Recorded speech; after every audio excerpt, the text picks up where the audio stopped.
Symmetrical components of the line currents का मतलब ये है जो मैंने बताया, IA1, IB1, IC1, IA2, IB2, IC2, IA0, IB0, IC0। ठीक है, अब हमने ये चीज़ें फाइंड करनी है। ठीक है, इसका जो डायग्राम है वो बनाया है, ये आपके पास IA करंट जा रहे हैं। ठीक है, ये C ओपन है और IB का जो उसने डायरेक्शन लिया है ना, असल में ये लीव करना चाहिए था, लेकिन अगर ये उसने इसलिए उसने ये डायरेक्शन भी अंदर लिया हुआ है। ठीक है, तो अगर ये हम इसको node is a node inter कर लेना, तो ये क्या कर रहे हैं, ये भी इंटर कर रहे हैं और ये करंट भी इंटर कर रहे हैं। ठीक है, तो ये 10 एंगल 0 है और ये 10 एंगल 180 है।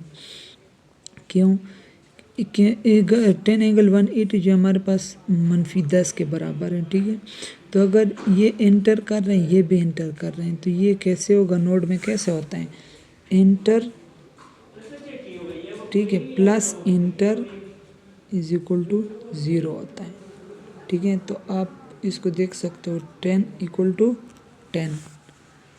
ठीक है, तो इसलिए ये 10 इक्वल टू 10 लिखा है और ये 180 इसलिए साथ लिखा हुआ है क्योंकि ये क्या है, इसकी एंगल जो है वो 180 है, क्योंकि ये लीव करेगा।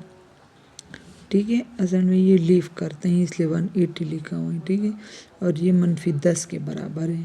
ठीक है, ये अगर हम एज अ नोट कैलकुलेट कर लें तो आपके पास I is equal to 10 angle 0 आ गया और IB is equal to 10 angle 180 आ गया, IC आपके पास 0 आ गया। तो आप क्या कर लें, जो सीक्वेंस करंट्स हैं वो आप फाइंड कर लें। ये जो है आपके पास IA0 की इक्वेशन है, IA1 की इक्वेशन है, IA2 की इक्वेशन है। ठीक है, उसको यूज़ करके ये 3 पहले फाइंड करें, फिर आगे भी फाइंड करेंगे। ठीक है, तो IA0 फाइंड करने के लिए इसमें IB और IC के वैल्यूज पुट करो। IA और IB की IC तो 0 है। ठीक है, तो IA0 इज इक्वल टू 1/3।